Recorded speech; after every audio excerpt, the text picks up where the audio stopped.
This is Richard Wolff from Democracy at Work responding to another Ask Prof Wolff question from our Patreon community. This one comes from the Nader family, and it's a question that has been raised before and deserves an answer.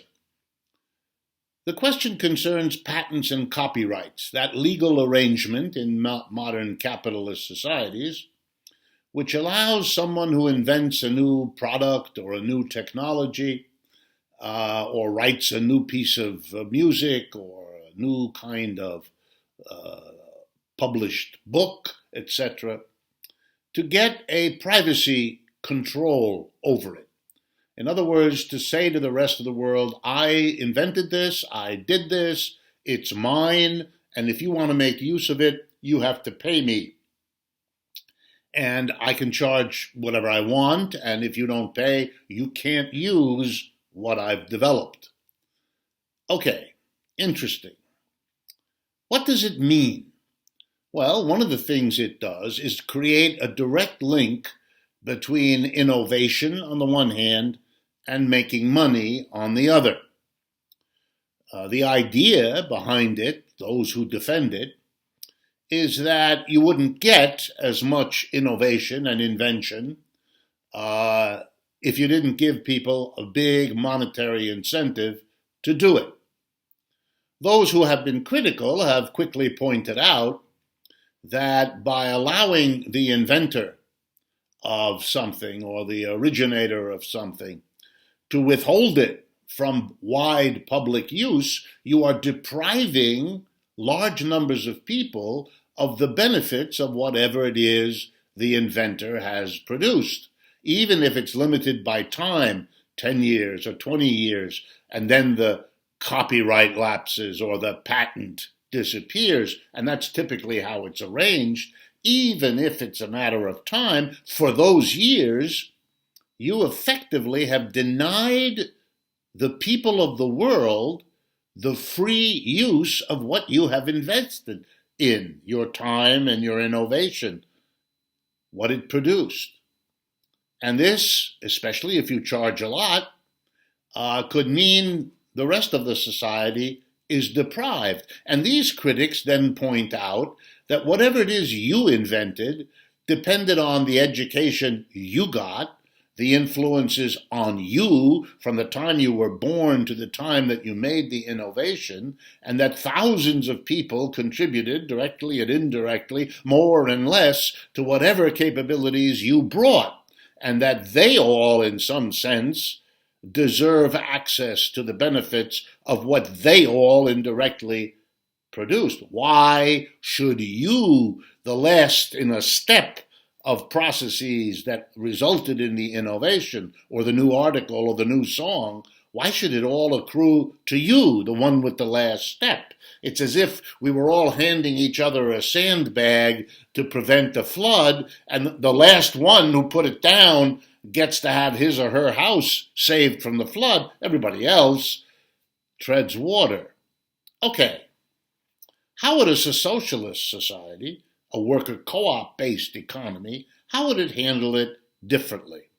Well, that's of course speculation in the sense that we don't have that kind of economy. We have portions of economy that are set up that way, Mondragon in Spain, Emilia-Romagna in Italy, and so on, but we don't have a whole national economy that has yet been worker co-op based that could then develop its own laws so we could answer the question, how would a socialist society of that sort do it?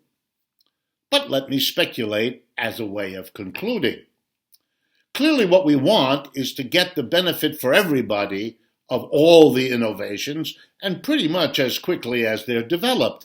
That's the way we maximize the social benefit of individuals coming through with breakthroughs in what they produce or how they produce.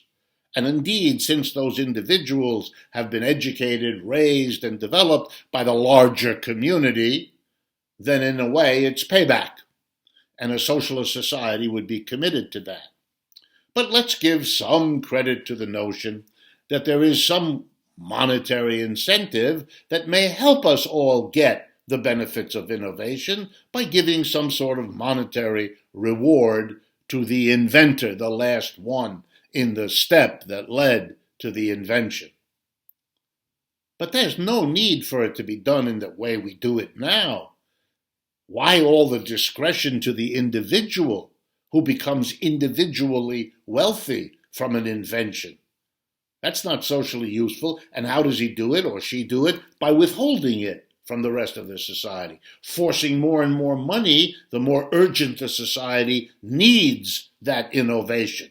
That seems unjust, unequal, and downright cruel when you're talking, for example, about medical inventions or all kinds of other inventions that can save or improve our lives.